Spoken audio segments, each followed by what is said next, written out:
Welcome to our special presentation, Keep the Cup. We're coming to you live from Colombo because this is where all the action is. It's all building up to the mother of all battles. It is India versus Pakistan in 2 days' time. I am coming to you live from a very busy street in Colombo. What you see right behind me, that nice, well-illuminated building, that is exactly where the Indian team is residing in Colombo. The latest information we're getting is that the team has landed in Colombo. They're on their way to the hotel, and this is where exactly they will be put up in those 2-3 days that they will be playing arch rivals Pakistan. I've got lots of updates for you in the next half an hour or so. We'll keep bringing you the weather update as well as some expert analysis by Mr. Sunil Gavaskar, who joins us live from Mumbai for today, but he's going to be back with us in Colombo as we build up to that India-Pakistan encounter here on Sunday. But as I said, the excitement levels are very high here. India-Pakistan games are anyway, they don't need any sort of context. There is a lot of history there, and any India-Pakistan encounter brings with it a lot of nervousness, a lot of excitement. But this time, it's slightly more than the normal that we've seen. Why is that the case? Because of all the ongoings that we've had, not just on the field, off the field in the last few months, the politics that was played around it. Here's a bit of a backgrounder to put things into context. समझ नहीं आती है कि 50 run बना के ये celebration कौन से ढंग का कर रहे थे और जिस तरीके की बल्लेबाजी करी, कोई ऐसा लगा नहीं कि यहाँ भी कोई प्रॉपर क्रिकेटिंग शॉट लप्पेबाजी करके रन बना लिए तो तुम बड़ा उछल रहे हो. He's a very sensible guy. He's one of the most sensible, level-headed, guys you can come across, Jasprit Bumrah. So I don't know why he did that. I know he did it to Haris Rauf.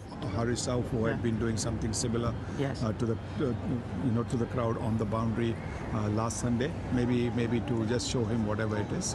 What Haris Rauf did on the field, it was the similar way. What Jesse is showing him. This is how we do it, and we have won on both the fields, on the field of war or the field of sports. India have always won. It doesn't matter. You already shown you are the champion, and whole world have seen one trophy is not going to make so much difference. If their mind says that they want to take the trophy, okay, they lost. They still can keep a trophy, but actually champion are who have done front of the world. On the television, we have seen how great cricket Indian team have played. उन्होंने बहुत late realise किया है कि उनके बिना tournament हो सकता है, भारत के बिना टूर्नामेंट नहीं हो सकता है. और जितनी भी वो बातें पहले कर रहे थे कि हम खेलेंगे नहीं, हम इस समर्थन में हैं कि हम बांग्लादेश के साथ हैं, आप रहिए, वो आपका एक सोच है, आपका विचार है. हमने तो पहले ही कहा था कि ये यू टर्न लेंगे और ये खेलेंगे. फाइनेंशियल लॉस बहुत ज़्यादा है और जहाँ पैसे की बात आती है तो ये गिड़गिड़ाते हुए आएंगे दोबारा टूर्नामेंट में खेलने, और वो आए हैं. In the past as well. I mean, when you talk about their players as well, the players have retired on a Monday, and on say Thursday or Friday, they've taken their retirement back, saying, "Oh, the love of the people, the pressure of the people has made us, think, and so therefore we have taken our retirement back." And it was exactly going to be the same thing, that there was going to be some excuse made at some face saving, excuse found, and I think they're trying to find that by saying that the Sri Lankan president said to them, and the Bangladesh board also requested them for the cricketing ecosystem not to be disturbed, and therefore they are agreeing to play the game. Right, the context has been set. It started with no handshake, the mention of Operation Sindoor, the Indian captain challenging the Pakistani team saying there is no rivalry, and then the trophy drama, and then boycott threats. Plenty has happened in the last 4 months, and that's what adds that extra layer of excitement ahead of this India-Pakistan encounter. Joining us live is former India captain in Sunil Gavaskar. Saiba, that was going to be my first question. With all that's happened on and off the field in the last 4-5 months, does that give this India-Pakistan encounter, which is anyway a charged one, that extra edge?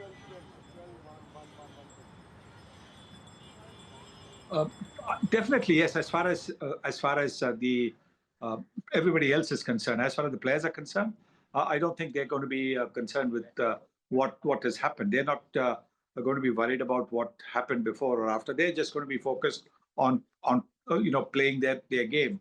and doing what they've been picked in the team for, whether it as a batter or as a bowler. I don't think that's going to make much of a difference to the players. Players generally are aware of what the crowd have, what the sense of the crowd is. That they are aware of it. But good teams, good players hardly ever allow that crowd thing to disturb them. Sir, anything to worry about this Indian team? We've seen them play 2 matches. They've won rather comfortably, but not firing on all cylinders. Is that a worrying sign for you ahead of that crucial game versus Pakistan? Firstly, in team sport, there's no such thing as a perfect game. So even you can go on to win every single game, but there is no such thing as a perfect game. A perfect game means everybody who's gone in cricket means everybody who's gone into bat has scored big. Every bowler who's been given the ball has taken 2-3 wickets. But that doesn't happen.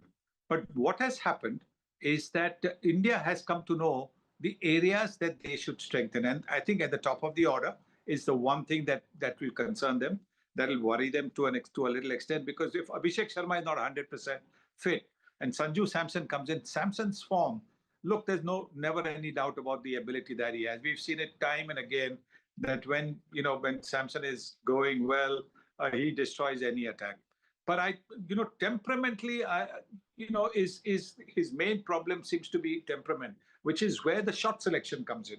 So I think this is an area where India will be just a little bit worried about, that they need to get a good start in those 6 overs. And Samson is going to be a key player. Saibai, it's interesting that you talk about Sanju Samson as well.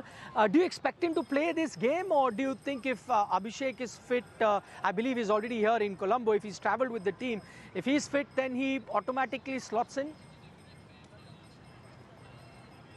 Oh, yes. I think in case Abhishek is fit to bat and run between the wickets and be the fielder that he is, then Abhishek comes in. Because he's in form. Yes, he got out first ball the other day, but normally he gets out first ball in one game, next game he scores 80, 90. So definitely he's the one that, any team will be worried about more than Samson. All right, Saibai, stay on with us. A reminder once again, we're bringing you this broadcast live from Colombo. This is where all the action is going to be. However, there is a bit of a rain threat here. It's developed this particular news in the last 48 hours or so. What has really happened? Will the game get washed out, or is there a chance you'll get to see a full 40-over encounter? Here's the entire lowdown ahead of that India-Pakistan game. It's all building up for that big India versus Pakistan encounter. I'm in Colombo, and the excitement levels are very high at the moment. You can sense it all around you. Everything is sold out. The hotels are sold out. The tour operators are all very excited. But the one news that is coming through to us here in Colombo is about the weather. Now, 5-6 days ago, if you'd asked me, it was all clear for the India-Pakistan game on Sunday, but suddenly there is some low pressure that has been created in the Bay of Bengal, because of which there is a possibility of rain both on Saturday, the eve of the India-Pakistan game, and then Sunday as well. And our focus, of course, will be on Sunday, game day. And as we are learning here from the Met Department and local news, that there is a 85% chance of scattered showers on Sunday. That is the India-Pakistan encounter day. And that, unfortunately, is not going to be great news for thousands and thousands of fans that I have just met here, that have traveled from across the globe to witness this particular encounter. Many are also saying that will there be a reserve day, because that is being speculated. Well, let me inform you, there is no reserve day for this game. People are confusing it with 2023 during the Asia Cup, which happened in Sri Lanka. I was here in the Super 4s. India-Pakistan was the only game for which they had kept a reserve day had the first game been rained out. But that was an Asian Cricket Council tournament. This is an ICC tournament. You can't have different rules for different teams, because then you'll have another team, if their game is washed out and they are forced to split points, they might say, why is it that India and Pakistan are getting an extra day? So no extra day, no reserve day. If there is no game possible, if not 20 overs, you can reduce it to 15 or 10. Even 5 over a side constitutes an official game. But if that is not possible, then both teams will have to split points. That's the latest that we're getting from Colombo. Nikhil Naz with Vikrant Gupta for India Today. Okay, there are still a little less than 48 hours for that game to go. What we can tell you that on our program here, Keep the Cup, we'll keep bringing you the latest when it comes to the weather in Colombo. But anyway, this particular encounter happened at the exact same ground where India and Pakistan will be playing. Looking at the tactics, the strategy, the way the pitch behaved, what are the lessons that India can take from this particular Zimbabwe-Australia match that they can use in the Pakistan encounter? The learning is that, the slower the ball comes onto the bat, the harder it is for the batters to play the big shots. And the fuller that you bowl, the better chances you have of, restricting the batter. Because the fuller you bowl, it's difficult for the batter to get under the ball and hit it over the top. As long as you keep bowling under the bat, you are going to be, or as close to the bat as possible, you will probably not be hammered for sixes. So that is something that they will have seen. They will have also seen that because there is some turn in the surface, maybe pick an additional spinner like Washington Sundar. I know he hasn't played a lot of cricket in the last month or so, but he's somebody who doesn't need that kind of cricket. His bowling is so rhythmic. I don't think he needs that. And as a batter at number 8 or 9, he gives added depth to your batting. Yeah, it's interesting that we are very closely analyzing India's performance and looking at a few loopholes there. But just looking at the tournament per se, keeping in mind the Australia loss, is there any team that's had a perfect tournament so far? And with that in mind, are India still looking like the favourites? Well, they are the tournament favourites, yes, for sure. So I think it's just a matter of, just getting that power play in their pocket. The batting power play as well as the bowling power play. You get it in your pocket, you're pretty much, got the match covered. So that is going to be the key. And India have shown that they can dominate the power play, batting power play, as well as the bowling power play. Their tactics have been pretty good. The captaincy has been absolutely top class. The field placing has been great. The catching speed superb as well. So one other factor, we've been reporting here on our live broadcast that the Indian team has landed in Colombo. Actually, they're on their way to get to their hotel. You see this nice, shiny, well-lit building behind me. That is actually where the Indian team are staying. We're here actually to welcome them and to film them, share those particular visuals with our viewers as well. But the question is that, see, India played a game last night. They traveled today, going to get here very late. One day of practice on Saturday, and then it's game day for them. Pakistan, on the other hand, have been relaxing here. Colombo has been home for them in the tournament. And we saw them at practice today. Pakistan looked very relaxed, confident. Do you think that becomes a factor, India having to travel and Pakistan are based out of Colombo? No, it doesn't. It's just a short journey. There is no, this excuse must not even be thought of by anybody. That, that this is the situation. Everybody knew that this was going to be the fixture. This was going to be the flying in, the timing, etc. I do not think that this should be looked at all. I don't think the players are going to be too bothered about it. It's not that it's a 10-hour journey or thereabouts. It's just a two and a half hour journey. And there's no time difference at the same time as in India as far as Sri Lanka is concerned. So no, I don't think that's an excuse. I think you make a absolute fair point. At the end of the day, there are certain times where India have found a venue that has been their home and other teams have travelled. At the end of the day, these players play the IPL. It can get really tiring. They're so used to travelling and then performing at the best. So that shouldn't be a factor at all. But talking about factors, the one player that's been spoken about the most, Usman Tariq from Pakistan, has an unusual action. Firstly, what do you make of his action? Well, I haven't really seen it, apart from little glimpses on television, which is not always the best thing to see. But look, there is no law against a bowler stopping and delivering the ball. Just like there is no law to say to the batter, you can't move before the bowler delivers the ball. So I don't think, these are comments made by people who do not actually know the rules of the game. So I don't think there's anything to be concerned. And I do believe that at the recent practice session that you were around, the Pakistani batters had no problems playing him.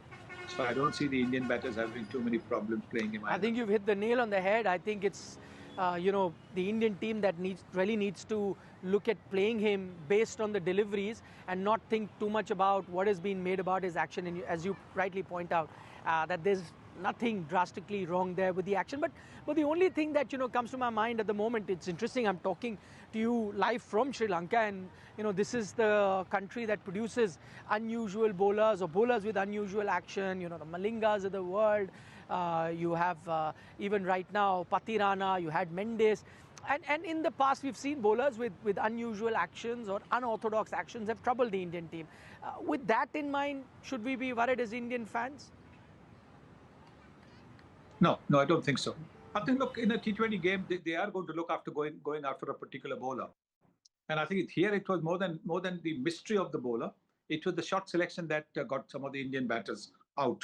So I don't think it is too much of an issue. I think looking to play across the line, if you miss, you're going to be bowled or LBW. That's what happened. Every time you look to hit more straighter, then you're more likely to get some bat on it. And I don't think the Indians are going to be too concerned about having given 4 wickets to Erasmus. Okay, on that perfect note, Saiba, thank you so much for taking our time speaking to us here on India Today. It's a wrap here on our special broadcast, Keep the Cup. We were coming to you live from Colombo. But here's a reminder, we'll be back tomorrow, 6:30 p.m, building up to India-Pakistan. We'll also be joined by another special guest, Harbhajan Singh, who's going to join us live here in Colombo. Our continuous coverage continues on Saturday as well as match day Sunday. So your one-stop destination, India Today. Tune in. For the moment, Nikhil Nas saying bye-bye.